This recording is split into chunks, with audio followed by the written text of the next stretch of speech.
Olá pessoal, que a graça e a paz do nosso Deus estejam com você. Vamos continuar nossos estudos semanais acerca do Antigo Testamento. Chegamos lá no livro de Amós, o terceiro livro lá dos profetas menores.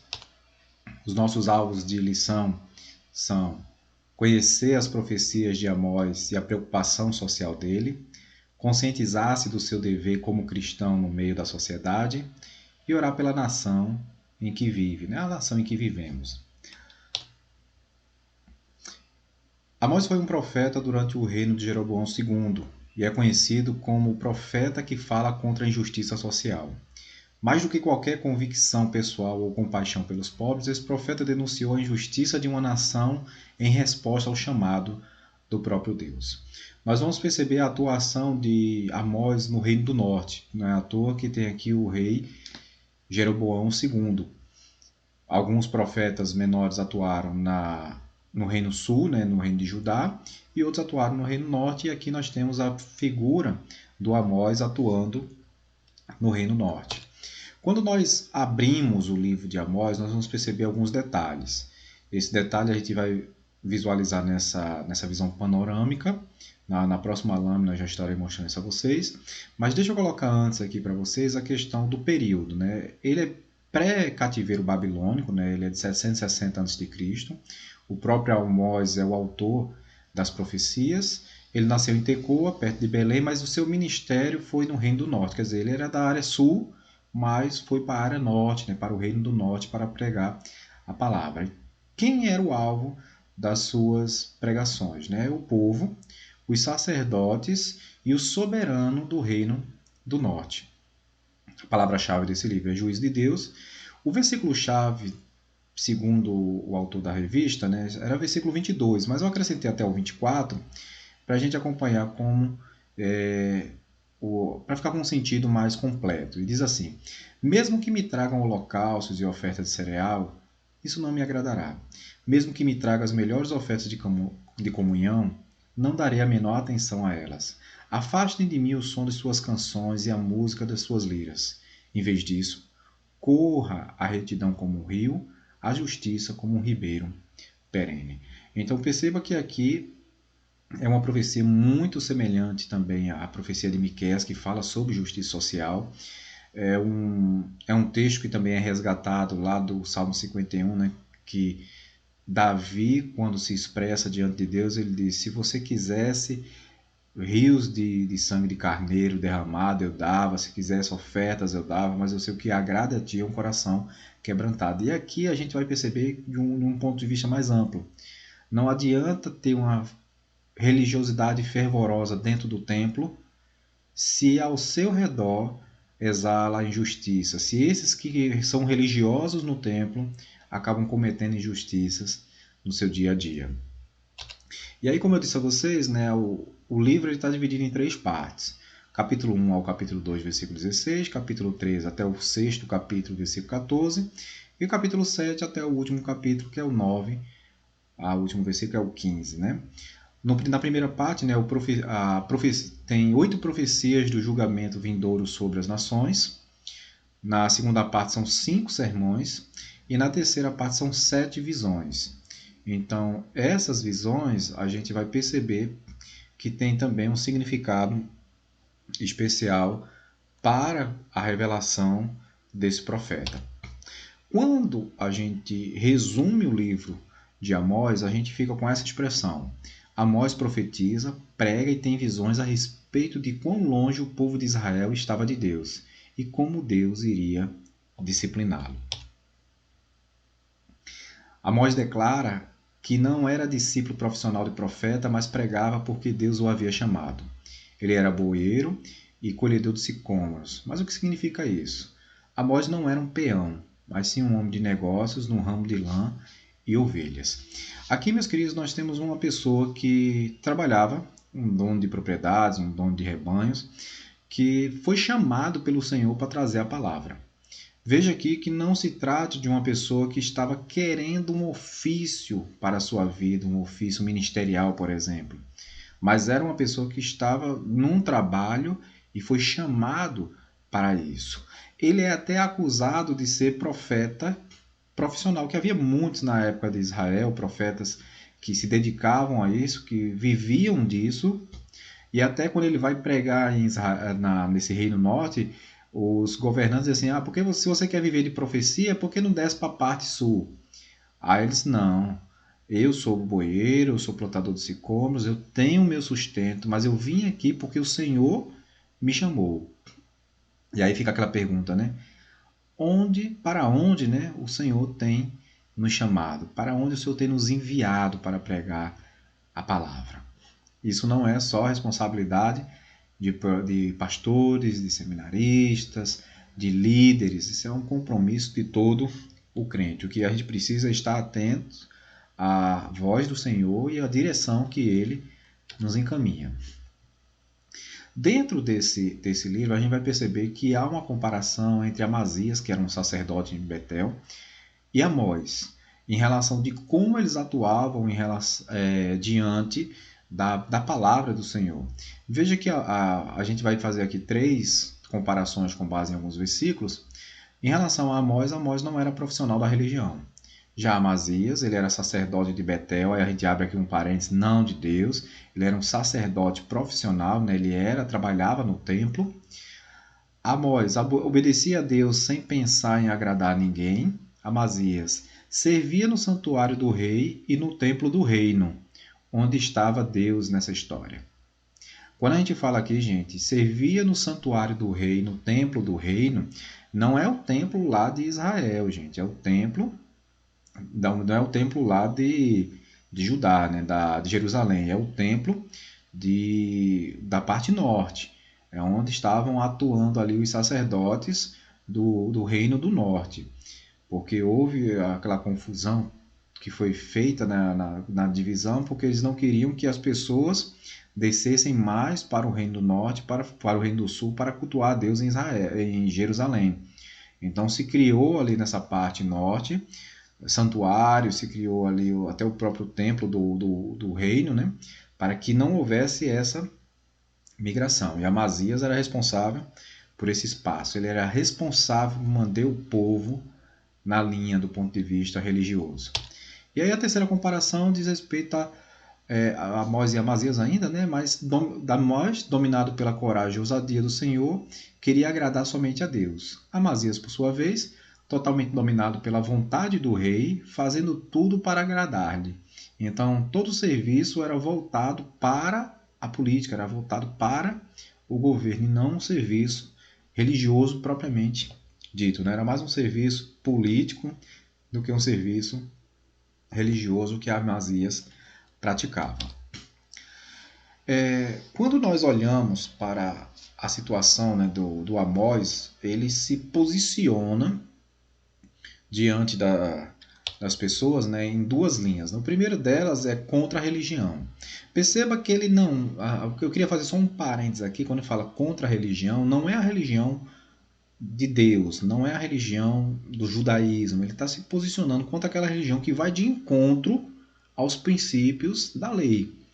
É justamente essa religião que passa a mão nas falhas do povo, que passa a mão nas mazelas da população, só para fazer a vontade do rei. Então a gente pode até dizer aqui que não é uma crise, não é um cisma, não é dizer assim, a religião não presta. Não, ele está advertindo aos religiosos. Hoje nós somos cristãos e quando a gente recebe uma crítica, não é porque o cristianismo não seja uma religião da salvação. Não, de forma alguma. É porque os crentes estão agindo de maneira inadequada. Então aí a gente precisa fazer essa distinção, né? A palavra aqui contra os religiosos. Então tem todo esse processo, né? E a gente vai perceber, meus queridos, que logo no comecinho do livro de Amós, há uma menção, né, das transgressões, né? Por exemplo, por 3 transgressões em relação a Damasco, né? Por 3 transgressões e até por 4. Esses números, eles representam uma situação da vastidão de pecados. Não é que seriam 3 especificamente, não é que seriam 4 especificamente, mas por uma situação que não é mais somente não é só uma falha, são várias falhas que precisariam ser trabalhadas na vida das pessoas. Então, isso daí mostra como Amós estava trazendo uma mensagem, ele foi incomodado lá na parte sul do reino a vir para a parte norte para trazer essa profecia. E quando traz essa profecia, ele mostra uma visão de Deus contra a ação, contra as atitudes que o povo de Israel está tomando. A gente tem 5 visões, duas primeiras relacionadas a gafanhotos, capítulo 7 de Amós, todas duas no capítulo 7, né? Uma do 1 ao 3, outra do 4 ao 6.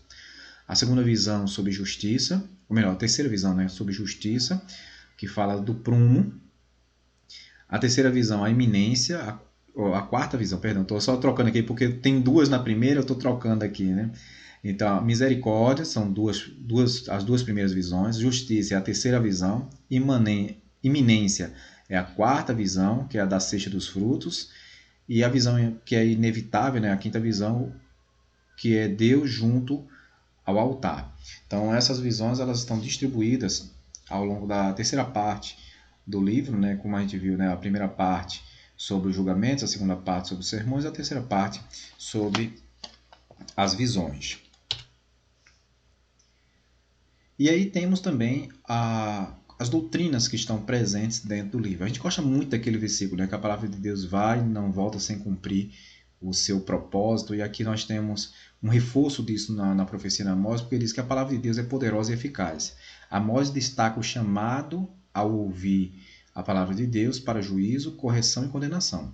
Ele denuncia o povo de Israel que decidiu ignorar a palavra revelada pelos servos e profetas de Deus. Veja como ele atua nesse sentido, e há um complemento dessa informação em relação à palavra do Senhor, porque a gente sabe que a palavra ela transforma, a palavra ela traz vida para aqueles que dão ouvido a elas, né? É como nós temos na passagem bíblica que diz: desde que estou à porta e bato, aquele que abrir, eu entrarei, né? Aquele que permite que a palavra transforme sua vida, a vida da sua família, ele vai ter realmente um resultado diferente na sua forma de ser, na relação familiar.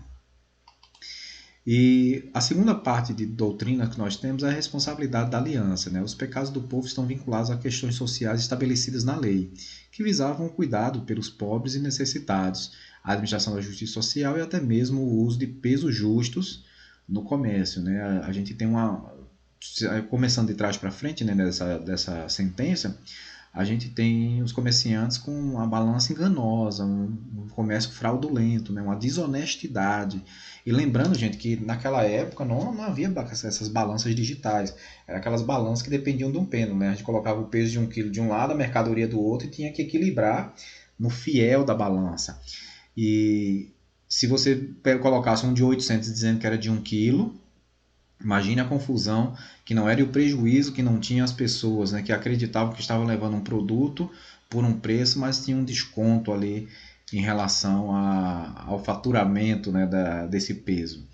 E aí a gente vai voltando, né, como eu disse, do final para o começo, a gente vai voltando para essa ajuda ao necessitado. Desde o início, lá na lei de Moisés, já menciona a questão dessa ajuda ao necessitado. Havia algumas coisas de penhora, sim, mas essa penhora não deveria deixar a pessoa sem o necessário para a sobrevivência. A gente percebe isso na colheita, na colheita, que é feita lá no livro de Ruth, na fazenda do Boaz.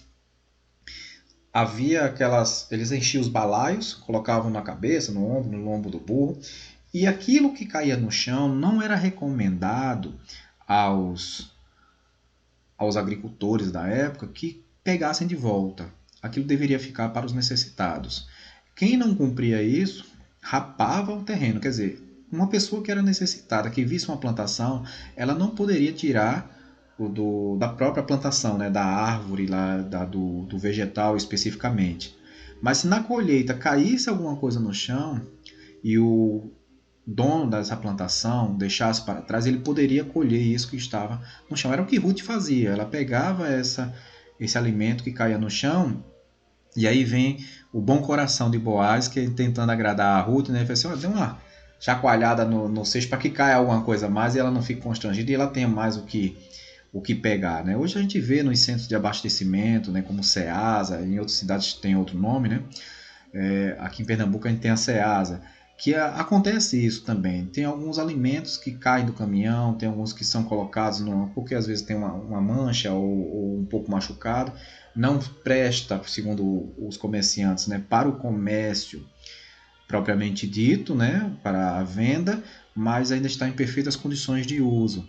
Então isso era uma coisa que deveria ser praticada em Israel, o cuidado para que não houvesse mendicância, para que não houvesse esses necessitados em Israel. E o povo estava violando isso. Por isso que esse tema da justiça social ela é tão forte dentro do livro de Amós.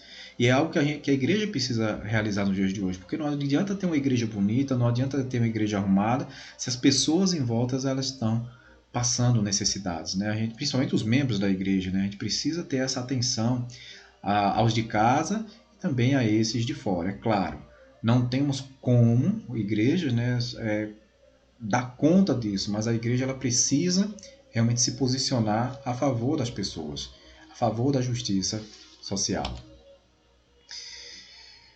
E aí, meus queridos, dentro dessa preocupação social, nós temos que essa ação que era voltada para os pobres é um tema recorrente no livro de Amós e é também resgatado no Novo Testamento.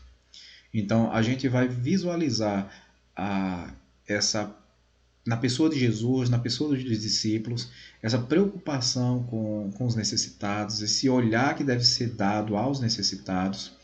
E hoje a igreja ela tem essa herança. E veja que a sociedade que não olha a igreja como uma instituição de fé, ela espera que a igreja seja essa instituição de auxílio àquele que precisa.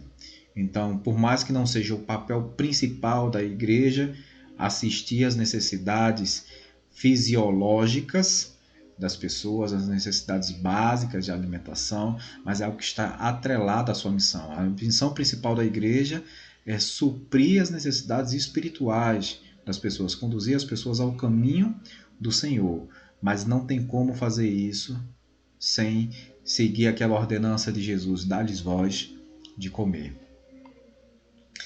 Em relação ao Messias, né, nós temos um retrato de uma restauração do povo de Israel na pessoa do Messias. Né? Essa é a principal referência, né, dessa restauração feita na pessoa do Messias com base nessa linhagem de Judá. Lembre sempre que quando os profetas eles estão atuando nesse reino norte, eles vão resgatar, na maioria das vezes, essa linhagem judaica, essa linhagem de Davi, judaica porque é de Judá, né? Essa linhagem de Davi. E para quê? Para que haja uma unificação do reino novamente, né? Para que se volte a cultuar em Jerusalém, para que se atue de maneira mais unida e não dividida, né? Porque a gente sabe que quando Israel se dividiu, ele se enfraqueceu também em vários sentidos. Então a gente tem uma unificação do povo de Deus na pessoa de Cristo, né, como uma promessa messiânica, né, essa igreja que não tem placa está reunida no corpo que é Cristo, né, essa igreja que a gente chama universal. Tem a igreja local, que é a igreja batista, que é a igreja assembleia, que é a igreja presbiteriana, que está localizada em cada bairro, essa é a igreja local. E essa igreja universal é essa que é composta por todo aquele que confessa o nome do Senhor. Essa é a promessa, né, que nós já temos desde lá do tempo de Amós e que se solidifica, se estrutura na Igreja de Cristo hoje. Finalizando, nós podemos entender que Amós não era alguém pobre, mas ele denunciou a injustiça contra os pobres. Amós não morava no reino de Israel, mas denunciou a injustiça daquela nação. Amós não era profeta, mas cumpriu a ordem de Deus. E nós? Como é que nós temos respondido às injustiças que enxergamos? O que Deus tem tocado em nossos corações para realizarmos no dia de hoje? O que Deus tem feito?